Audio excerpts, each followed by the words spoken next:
Bienvenidos, qué bueno que estén ahí para compartir juntos todos los adelantos científicos y técnicos que le permiten a las distintas cadenas de valor seguir avanzando y mejorar. Esto es Saber Rural y para este programa tenemos una entrega especial sobre sostenibilidad en el campo en la que para comenzar les proponemos ver la importancia de producir trigos con valor agregado. El trigo y otros cultivos de invierno, en menor escala, como la avena y la cebada, forma parte de la secuencia de cultivos preponderante en el esquema productivo de la zona pampeana, basado en una agricultura intensiva, con sistemas de siembra directa. Entre el 40 y el 45% de los cultivos que se siembran son cultivos de invierno. Dentro de esos de invierno hay veces hay más cebada y hay veces más trigo, hay un poquito de avena y después puede haber algunos más, raíces u otras cosas, ¿sí? Y a veces hay trigo candeal también, ¿sí? Pero es muy importante por un montón de cosas. Primero por el aporte de carbono, porque los cultivos de invierno son muy importantes en el sur de Buenos Aires, y también es muy importante en lo que es el balance nutricional, ¿sí? Son de los pocos cultivos en los cuales uno puede hacer una fertilización lo más neutral posible, ¿sí? Así que es muy importante el cultivo de invierno. Cuando hablamos de cultivo de invierno, el cultivo de invierno por excelencia es el trigo. El trigo está, digamos, que desparramado en todo el país, porque se hace desde Tucumán, Salta, se hace en NEA, también se hace hasta el sur, digamos hasta Patagones, esa zona. Pero bueno, está muy concentrado en lo que es provincia de Buenos Aires, sur de Santa Fe, sudeste de Córdoba y este de La Pampa. En general el productor está prefiriendo variedades que rindan de rendimiento, ¿sí? La realidad es que los últimos años han sido secos también, con lo cual variedades de rendimiento sembradas temprano fueron las que ganaron, ¿sí? La calidad es como que siempre el productor dice, hay gusto a poco porque no se diferencian los precios respecto a los otros, pero la realidad es que como han sido años secos, en general la calidad fue buena, entonces hubo mercado, hubo exportación de un montón de trigos que por ahí en un año húmedo no salen, no se pueden exportar. ¿Por qué? Porque esos trigos igual llegaron a tener proteínas y gluten importantes, ¿sí? Que eso no quiere decir que pase en un año húmedo, ¿sí? Con lo cual, a ver, ¿qué busca el productor? Rendimiento. ¿Qué busca? Sangre francesa. Pero no quiere decir que no haya que tener algo de trigos, no sé si correctores es la palabra, pero trigos que tengan calidad para las molinerías, ¿sí? Yo creo que no hay que dejar esa parte que fue un fuerte importante de la Argentina, ¿sí? La aptitud industrial de un trigo puede definirse con el potencial que tiene para generar harinas que permitan la fabricación de un producto final específico, con características conformes a las deseadas por el consumidor. Las harinas galleteras se obtienen a partir de trigo soft, cuyas características intrínsecas lo hacen ideal para la elaboración de harinas para productos horneados que requieren harinas de baja absorción de agua. Estuvimos trabajando ya desde el año pasado con esta variedad de trigo. Al principio estaba muy encasillada esta variedad en todo lo que era producción de galletitas cracker, y nosotros desde nuestro centro pudimos investigar y ver que tiene otras aplicaciones, como en producciones de budines, muffin, todo lo que son batidos, después todo lo que son fabricación de cookies, también todo lo que son panificados dulces como son medialunas y demás. Entonces vimos toda esta otra gama de aplicaciones que tenemos. Hicimos los ensayos obviamente de laboratorio, y luego era el paso principal de ir a la molienda industrial.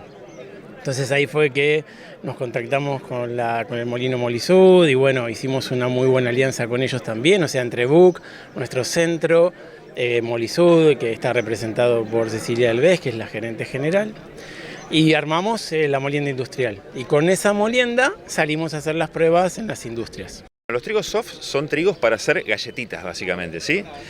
Tienen que tener un bajo gluten, tienen que tomar, la masa tiene que tomar poca agua, tienen que ser de color más blanco, o sea, pocas cenizas me refiero, ¿sí? Estamos trabajando con BUC, o sea, Bunge tiene un programa de originación de trigo soft. Para que tengan una idea, más o menos el mercado de Brasil está entre las 100 y 150.000 toneladas.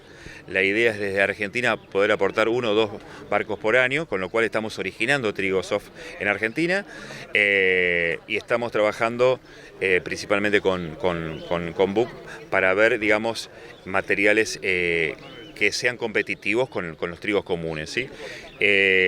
Hasta ahora lo que tenemos son trigos ciclos cortos y nos está costando un poco entrar porque la mayoría de los productores eligen ciclos largos por el motivo de que se siembra más temprano, es más seguro y por ahí se puede cosechar antes y eso te permite un cultivo de segunda mejor, ¿sí? de más rinde. Bueno, estamos trabajando en eso, pero lo importante es que está la necesidad, ¿sí? Brasil necesita eso, los molinos de Bunge de Brasil están necesitando esto y otros molinos que no son de Bunge, así que bueno, es una puerta que se abrió ahí, que desde hace 2 o 3 años estamos trabajando en este equipo, ¿sí? Como estamos trabajando en otros cultivos, ¿no? Hoy es muy fuerte el programa de todo lo que son oleaginosas para biocombustibles, como el programa de colza, como el programa de camelina, como el programa de ricino, de cártamo, ¿sí? Por lo general las harinas de trigo soft que vienen del exterior, de Estados Unidos y demás, son con baja proteína, bajo gluten y extensibilidad. Las que vimos ahora del trigo Muticia tiene al revés, o sea, tiene mucha extensibilidad, bajo W, pero tiene alto gluten, tiene entre 31 y 33% de gluten. Entonces, eso es lo que le da otro tipo de prestación a este tipo de harinas. La clasificación por grupos de calidad se basa en un índice de calidad calculado a partir de variables como el peso hectolítrico del grano, rendimiento porcentual de harina y porcentaje de cenizas de la harina. En Argentina se están generando materiales que cumplen con los requisitos de la demanda regional para la producción de harinas. Este tipo de harinas que obtenemos con este trigo va especial para todos estos procesos industriales que necesitan esa calidad de harina, ¿no? Como bien decíamos, la industria necesita todo tipo de harinas, o sea, la harina de bajo gluten, la de alto gluten, la que tenga extensibilidad, la que tenga tenacidad. Entonces, esta harina es especial para todo este tipo de procesos porque en el caso de, por ejemplo, la fabricación de pastas secas, le facilita el proceso por la extensividad que tiene en los procesos de laminado y a su vez también, como es un grumo que tiene un 30% de hidratación, podemos bajar esa hidratación y al momento de secado, que es toda la parte energética que tiene un gasto muy importante, bajamos esos tiempos de secado. Entonces, para la industria es muy importante poder contar con este tipo de harinas. Por suerte la genética, que es importante, la genética que en este caso es Muticia, cumple todos los requisitos que necesita Brasil, ¿sí? Entonces partimos de una genética buena. Después hacerlo el trigo es sencillo, es trigo pan, ¿sí? Nuestros productores en el sur de Buenos Aires saben hacer perfectamente trigo pan. Este es un trigo pan que lo tenés que hacer con una tecnología media, ¿sí? Porque no tiene ese potencial alto que tiene, por ejemplo, la sangre francesa, con lo cual nosotros lo estamos situando para aquellos ambientes donde vos ya tenés una restricción natural, ¿sí? A ver, no lo puedo mandar al ambiente de 6.000 kilos de trigo porque me voy a quedar con 5.200, ponele. Pero si yo lo mando al ambiente de 3.500 kilos, Muticia me va a dar 3.200 o 3.300. Me da muy cerca, ¿sí? Entonces, tengo que elegir el lugar para sembrar ese trigo, ¿sí? Hasta que salgan dentro de 2 o 3 años ya los nuevos materiales que van a tener otro potencial, ¿sí? Si bien desde un enfoque agronómico, la rotación de cultivos, al promover la alternancia entre diferentes tipos de plantas con distintas demandas nutricionales, contribuye significativamente al enriquecimiento del suelo y a la mejora de su fertilidad. La diversificación de especies también es una estrategia desde lo económico. En ese planteo, el trigo soft es una alternativa para diversificar entre los diferentes cultivos de invierno.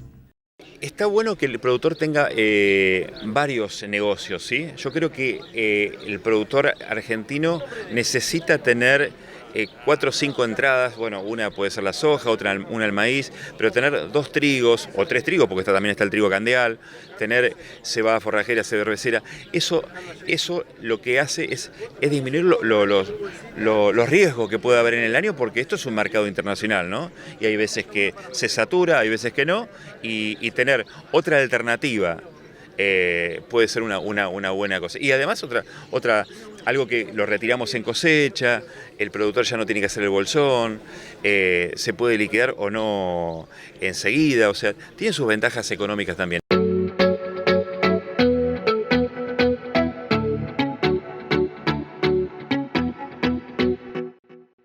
Cuando hablamos de sostenibilidad, también hablamos del negocio de la empresa agropecuaria y como acabamos de ver, la producción de especialidades, en este caso de trigo, también ayuda a mejorar la economía. Nuestro agradecimiento a los referentes de CTQ por su aporte en conocimientos. Y a ustedes que nos acompañan les proponemos hacer una breve pausa. No se vayan porque en nuestro próximo bloque vamos a estar hablando de siembra directa.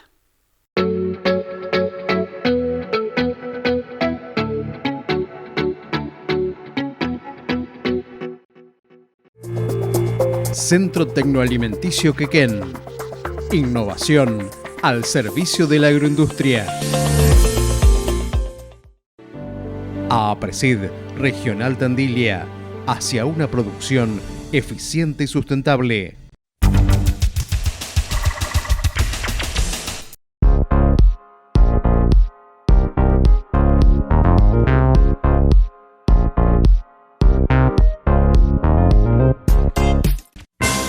Molino Sixa, harinas y subproductos de calidad.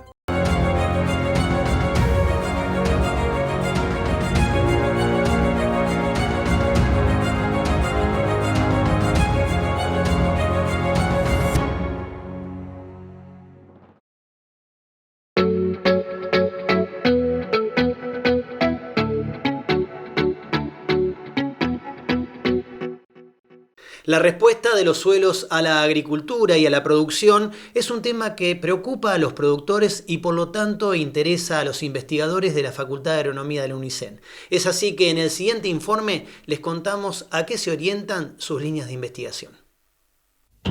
La intensificación productiva agrícola en la región bonaerense de la cuenca del río Salado se ha caracterizado por sus sistemas basados en el manejo agronómico y el uso de paquetes tecnológicos con impacto en los recursos hídricos y el suelo.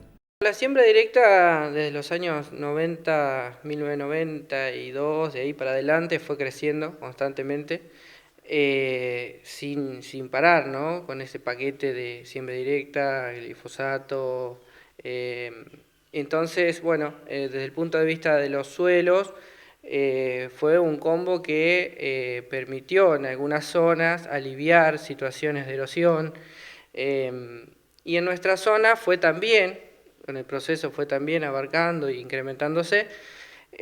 Nuestros suelos, a diferencia de otras zonas, son suelos ricos en materia orgánica, mucho más estables en ese sentido.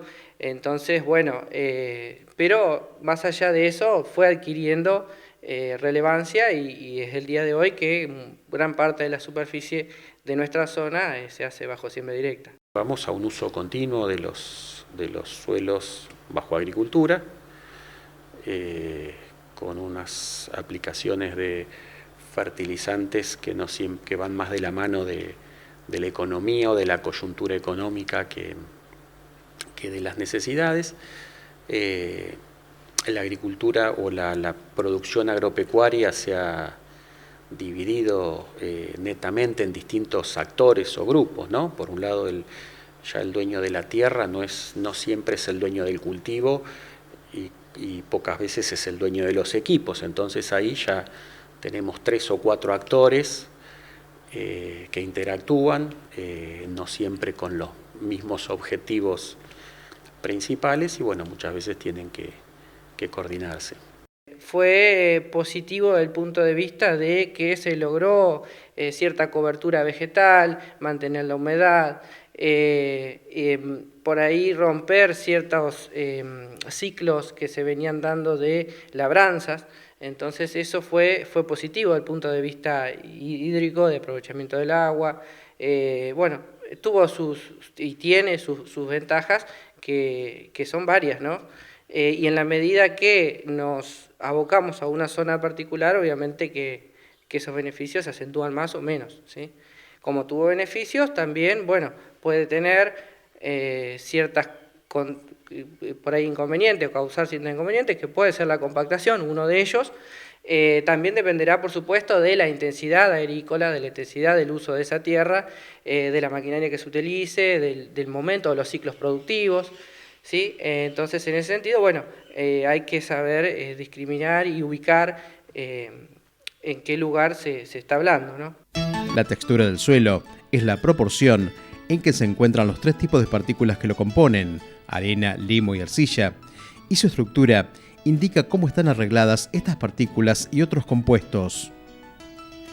El estudio de los sistemas productivos intensificados, con diferentes líneas de investigación de la Facultad de Agronomía de la UNICEN, ha permitido conocer cómo ha evolucionado la estructura y calidad de los suelos en la región. Hicimos varios ensayos en nuestra zona en la cual no teníamos suelos que tenían presencia o indicios de compactación, medidas, diagnosticadas. Hicimos muestreos y pudimos encontrar valores de resistencia a la penetración, que es una variable que se utiliza para evaluar esta resistencia. Y bueno, descompactábamos, removimos ese suelo, rompimos esa restricción y no tuvimos respuestas todo el tiempo beneficiosas o a nivel productivo, a nivel de rendimiento del cultivo, no todos los años fue favorable, incluso podemos decir que erráticas. Con lo cual nosotros dijimos, bueno, acá está pasando algo con otra variable, que es el agua en el suelo. ¿Qué está pasando con el agua en suelos con indicios de compactación versus suelos que no? Y desde ahí arrancó mi tesis de investigación, ¿sí? Tratando de explicar o si podíamos explicar esta falta de respuesta, ¿no? Porque se sabe que la compactación causa, bueno, se pierde estructura del suelo, se pierde porosidad. Bueno, entonces si nosotros removemos esa capa, esperamos tener beneficios positivos, ¿no? Entonces, bueno, como no lo teníamos, o como en algunos momentos sí, en otros no, dijimos, bueno, vamos a estudiar el agua, a ver qué está pasando con el agua, que es la otra variable limitante en la mayoría de los cultivos, por lo menos extensivos, que nosotros se implantan en nuestra zona. Que parezca paradójico en estas zonas de campos mixtos, ¿no? Los campos mixtos tienen sus zonas netamente agrícolas y sus zonas netamente o básicamente ganaderas. Así que, bueno, para nosotros tratar de evaluar, de valorar algunos de los riesgos de esa agriculturización continua, bueno, es lo que lo que tratamos de trabajar. El drenaje en los suelos permite eliminar el exceso de agua, deprimiendo los niveles freáticos, mejorando la aireación, la exploración radicular y el acceso a nutrientes. Los estudios impulsados en la Facultad de Agronomía de la UNICEN han permitido evaluar la compactación de suelos y la dinámica del agua de esos suelos en la región.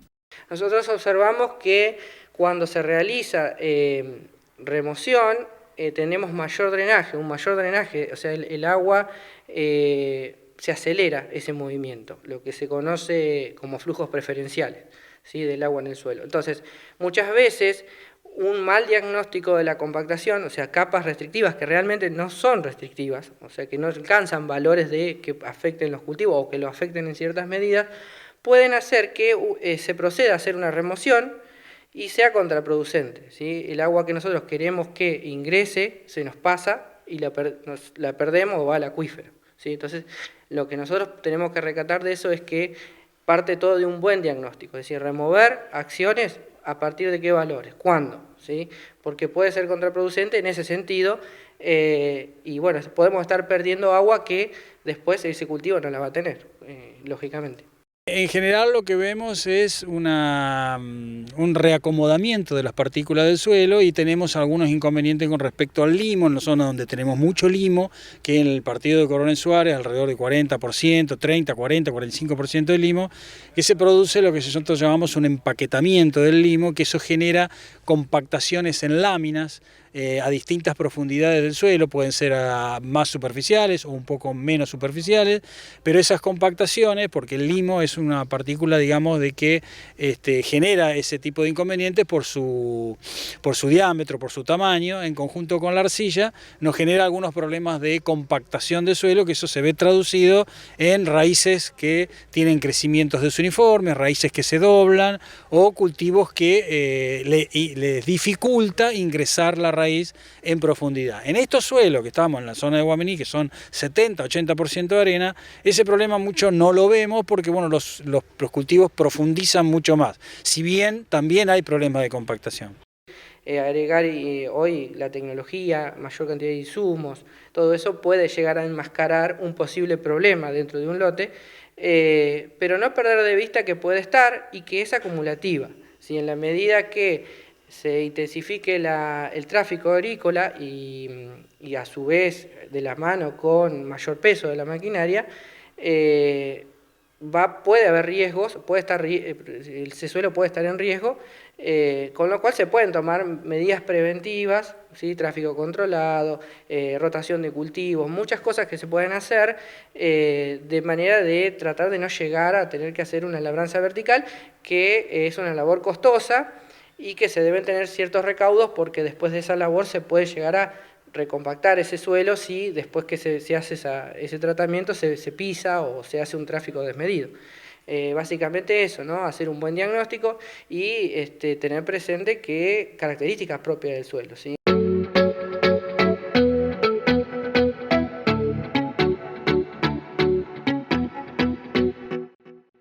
Los invitamos ahora a hacer una breve pausa. No se vayan, que enseguida volvemos con mucho más Saber Rural.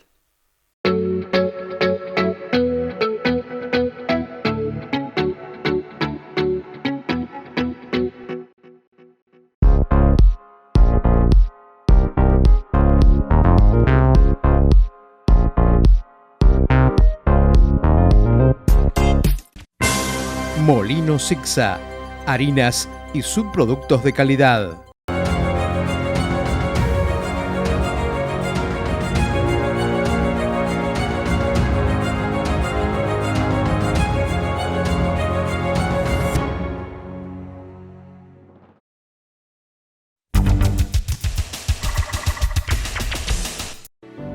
APRESID Regional Tandilia, hacia una producción eficiente y sustentable. Centro Tecnoalimenticio Quequén.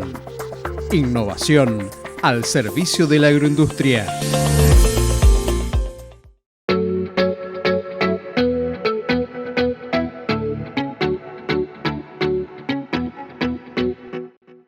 En la producción ganadera, el diagnóstico de gestación es una herramienta que permite medir la eficiencia del servicio dado a la vaca. Y en el siguiente informe les contamos de qué manera. En la producción ganadera, cada día cobra mayor relevancia el manejo reproductivo. Toda empresa que busque mejorar los índices de eficiencia y producción debe contar con un programa de manejo. Entre las prácticas que se realizan de rutina en los establecimientos dedicados a la cría de bovinos para carne, el diagnóstico de gestación mediante palpación transrectal tiene gran importancia. Un diagnóstico de gestación exacto y precoz es de enorme significación económica y esencial para el éxito de cualquier programa de desarrollo ganadero.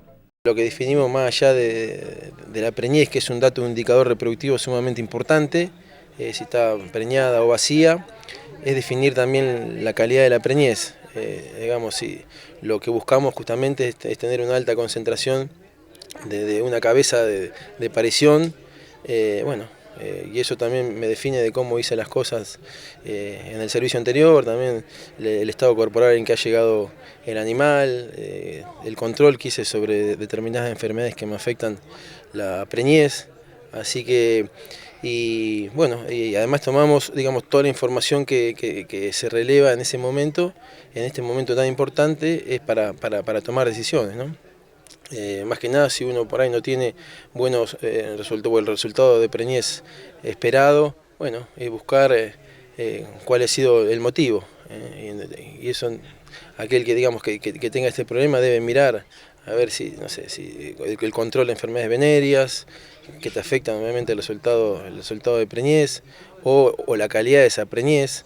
En caso que tenga mucha cola de preñez, me tengo que preguntar a ver si realicé el control de venéreas, y después también evaluar el estado corporal con que llegó esa vaca al parto, cómo transcurrió el servicio en su condición corporal, que también es clave para que el animal, una vez que pare, retome luego del porperio la actividad sexual y entre en celo lo más rápidamente posible. Digamos, también otro factor importante que me da el dato de preñez es, a ver si tuve problemas con con los toros, si hubo alguna importante en el servicio, en el momento del servicio, de recorrer cómo trabajan los toros, porque puede haber algún problema de aplomos, algún golpe, traumatismo que haga que ese toro no pueda trabajar como corresponde, y todo eso se va a reflejar en el resultado de preñez y la calidad de la misma, ¿no? El diagnóstico de gestación es una práctica que permite determinar la eficiencia del servicio dado a la vaca. La detección de la vaca vacía es un dato fundamental para buscar los factores que ocasionaron el problema en el sistema productivo. Todo vientre vacío al tacto o que no presenta ternero al finalizar la aparición se elimina del rodeo, digamos, como que no se duda. Animal vacío que no presenta ternero en fin de aparición se elimina del rodeo. También aplicamos vacunas reproductivas previos al servicio. Damos 2 dosis con 30 y 60 días previos al servicio, tanto en vacas como en vaquillona, y también la volvemos a reforzar. Eso para que me cubra más que nada el inicio de los servicios, y también volvemos a reforzar al momento de la gestación del tacto, damos una tercera dosis. Eso es como vamos trabajando acá. Y después trabajamos muy fuerte en lo que es respecto siempre al examen clínico sanitario de los toros, tanto post servicio como cuando ingresan al servicio, tanto el control de venerias como el examen de rutina con los aspectos clínicos sanitarios, aplomo, revisación de genitales externos, de genitales internos, boqueamos, vemos el estado que se encuentran los ojos, que es muy importante. Y después otro dato muy importante que nosotros hacemos es monitorear la condición corporal a lo largo del año. La condición corporal es fundamental, son las reservas corporales de grasa que tiene el animal, y nosotros buscamos que en el momento del parto, más allá de controlarlo y monitorearlo durante todo el año, que al momento del parto llegue con una condición corporal aceptable, que eso lo que me va a permitir está íntimamente relacionado con los resultados reproductivos y la vuelta al celo.